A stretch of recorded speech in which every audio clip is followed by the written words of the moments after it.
Hello friends, Anupama में दिखाते हैं कि माया अनुज के लिए ब्रेकफास्ट लेकर आई होती है। तभी अनुज उठता है और पूछता है कि छोटी कहाँ है। तो वो कहती है वो बीच पर खेलने गई हुई है। कहती है अनुज से कि आपने जूस भी नहीं पिया, कुछ खा लीजिए वरना आप काफ़ी ज़्यादा कमज़ोर हो गए हैं, आप उठ भी नहीं पा रहे। वो कहता है नहीं बताओ छोटी कहाँ है, मुझे जाना है। वो कहती है आपने ना कुछ खाया है, आपकी तबीयत भी इतनी ख़राब है, मैं आपको कहीं जाने नहीं दूंगी, आप रुकिए। तभी वहाँ छोटी आ जाती है और अनुज के पास आके कहती है पापा क्या हुआ। तो कहती है माया कि इनकी तबीयत खराब है और ये जाने को कह रहे हैं। तब छोटी अनु कहती है कि आप कहीं नहीं जाओगे, बैठो। वो पहले अपने पापा को खाना खिलाती है, फिर दवा खिलाती है और उसे लेटा देती है। अनुज छोटी अनु को इस तरीके से देख के काफ़ी खुश और इमोशनल होता है और उसकी बात मान के लेट जाता है।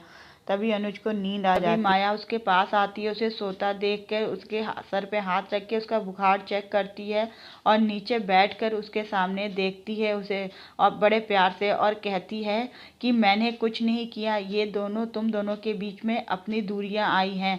इस बार मैंने कुछ भी नहीं किया है, मैं तो तुम्हें छोड़कर आ गई थी पर किस्मत तुम्हें मेरे पास लाई है, तो मैं अब तुम्हें अपने पास से कहीं नहीं जाने दूंगी। और वो ये भी कहती है कि वो अनुपमा और अनुज को अब एक नहीं होने देगी, वो अनुज को अब किसी भी कीमत पे अनुपमा के पास नहीं जाने देगी। दूसरे साइड में पाकी आके सबको कहती है आपको लोग को कुछ पता है। तब वहाँ पे बैठी बाप बोलती है क्या क्या तूने भी अपनी माँ की तरह अपने परिवार से रिश्ता तोड़ दिया है। तो वो कहती है अपने पति से नहीं, हाँ अपने ससुराल वालों से ज़रूर तोड़ दिया है। तो वो लोग कहते हैं क्या हुआ।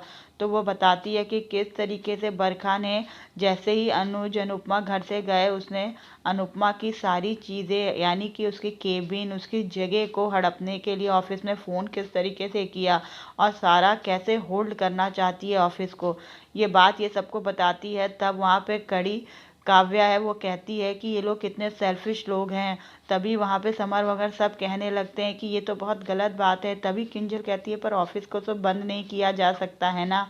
तब वहाँ पे वनराज कहता है कि वो लोग ऑफिस संभालने के लिए ये नहीं कर रहे हैं, वो तो ये सब हड़पना चाहते हैं। अभी पाखी बताती है कि वो दो लोग ही नहीं, वहाँ पर तीसरा भी कोई था जो इन सब के संग मिला है। तो वो लोग कहते हैं तीसरा कौन। तभी पीछे से अधिक आ जाता है और वो कहता है पाखी से कि हर बात मिर्च मसाला लगा के बताने की ज़रूरत नहीं है। अधिक अंदर आ जाता है, सब उसे देख के हैरान होते हैं कि वो इस तरह से क्यों कह रहा है। तब वो कहता है कि क्योंकि जीजा जी को ज़रूरत है मेरे उस ऑफिस को संभालने के लिए, इसलिए मैं उनकी हेल्प करने के लिए वहाँ रुका हूँ।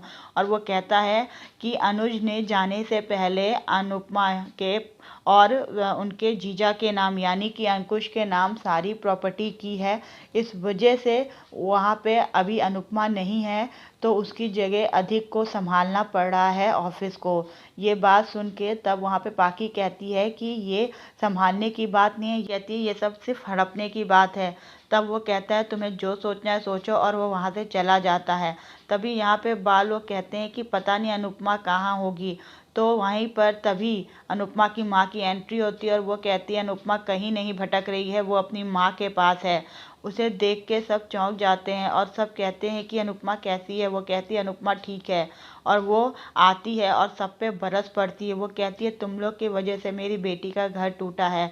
वो कहती है बा से कि आपने तो सारी हदें ही पार कर दी, आपको तो हर जगह हर समय बस अनुपमा ही याद करनी होती है, किसी भी चीज़ की ज़रूरत हो आप अनुपमा को ही बुलाते हैं। अनुपमा की माँ बापूजी, बा, वनराज, काव्या, किंजल सबको एक एक करके बोलती है कि किसकी किसकी गलती है, किस किस की वजह से बार बार यहाँ पर आना पड़ा है अनुपमा को, जिस वजह से उसके घर पे इतनी बड़ी आफत आई और उसका रिश्ता टूटने की कगार पे है। तब बा कहती है कि हमने नहीं कहा था अनुपमा से कि घर छोड़ दो, अपना पति छोड़ दो अपना, या हमने अनुज से नहीं कहा था कि वो जाके छोड़ दे अनुपमा को। तब उसकी माँ कहती है कि छोड़ने को कहा नहीं था, पर जो आपने किया है उसकी वजह से वो लोग मजबूर ज़रूर हो गए हैं कि अनुज जो है गुस्से में घर छोड़ के चला गया, अनुपमा को छोड़ के चला गया। आज अनुपमा जिस हालत में है वो सिर्फ व सिर्फ आप लोग की वजह से है।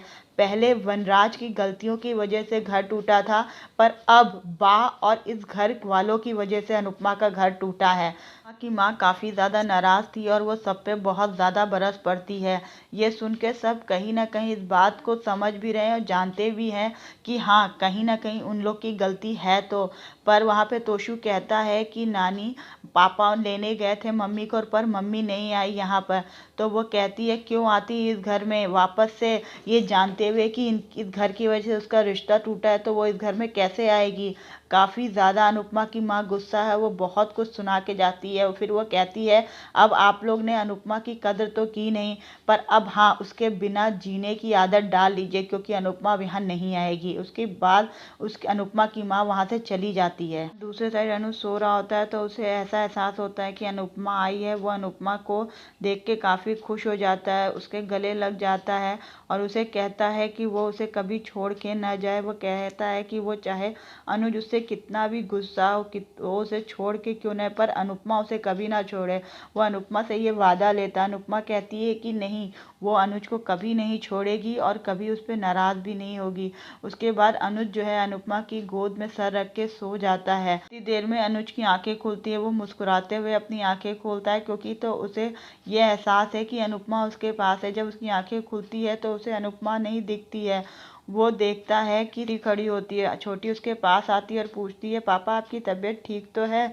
वो चेक करती है कि अनुज को बुखार तो नहीं है, तो वो अनुज कहता है नहीं, उसकी तबीयत ठीक है। तब छोटी कहती है कि पापा मम्मी की बहुत याद आ रही है, चलिए ना अपने घर चलते हैं। तो अनुज कहता है हाँ, हम चलेंगे मम्मी के पास और हम तीनों यानी तुम, मैं और अनुपमा साथ में खुशी खुशी रहेंगे। पीछे माया ये बात सुन रही होती है। माया को ये बात बिल्कुल भी अनुज की अच्छी नहीं लगती है कि छोटी अनु की भी, कि वो जो है अनुपमा के पास वापस जाने की बात कर रही है। कहीं ना कहीं माया इस बात से काफ़ी ज़्यादा डर गई है कि कहीं छोटी अनु और अनुज जो है वो वहाँ से चले ना जाए। अनुज को खोने का डर कहीं ना कहीं अब माया की आंखों में दिख रहा है। देखते आगे क्या होगा। Thank you friends.